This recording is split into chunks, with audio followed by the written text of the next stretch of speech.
Now that I've done the walkthrough of the interface and it's out of the way, it's time to start using the editor. I'm going to do this in a series of baby steps, each one delving a little bit deeper into the editor itself to see how the workflow works. So the first thing I want to do is take the title sequence and change the beginning. I just want to shorten it so as I go straight into the Milky Way. I also want to add a fade in transition to that beginning. So what you're seeing me now is locating the area that I want to change. I've just resized it to the bit that I want. And once I'm happy, I'm now going to fade it in. This process is very easy and enjoyable, so tick on the box, let's move on.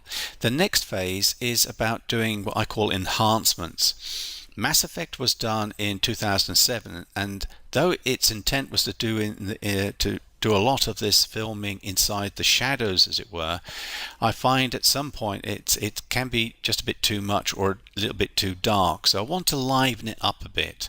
So what you're seeing me now is adjust the color curves and the luminosity of the actual clip. One of the easiest ways to brighten a movie up. The whole of this process within Sony is very easy. It's got some very powerful tools. So we've got the MovieStudio here showing its attributes or its strengths very nicely.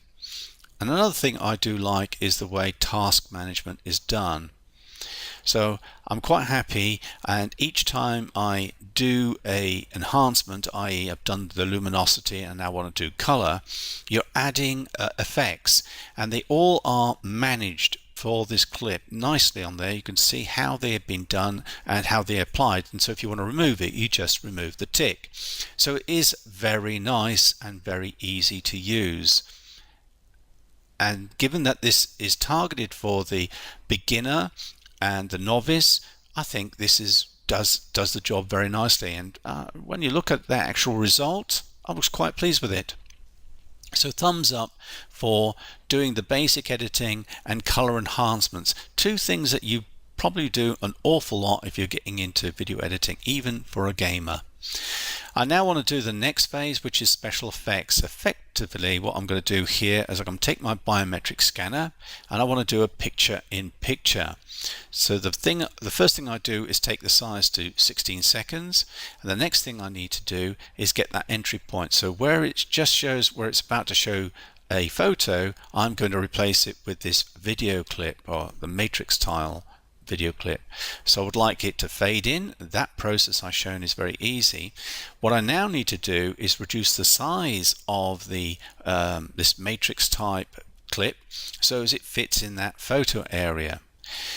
Now this was not as intuitive as I would like, or as the other parts of the process have been so far. What you need to do is you have to right click this silly little square and remove the aspect ratio, and this is what you've got to do a lot. You've got to look at this square here to do some work, and then you've got to go over to the other side and look at that, and this part of the workflow is hellishly cumbersome, but if you persevere you get the result that you want, and it's quite a nice result as well.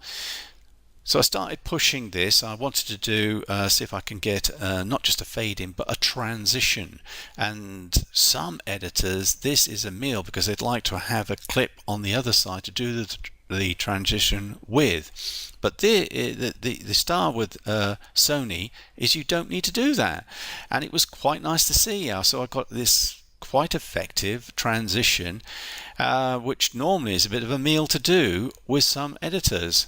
So my overall assessment of MovieStudio is it did fail the media process in areas which I just couldn't understand why, and it was software inefficient. Technical support was just no help, and it was sad. All they were interested in is going through a checklist rather than view the video properly. The interface itself, the walkthrough, I thought was a bit dated, and I thought some of the processes were toilsome. So when I actually did use the editor, I was headbanging because certain things were so easy and other things was quite hard. So I've rated it with 2 stars, and the reason being here is that it doesn't need to be. There are things that can be fixed with this application, but that fragmented way of doing picture in picture, no, it's not good at all. So in my view, 2 stars, not a good recommendation for this application, and it's a shame.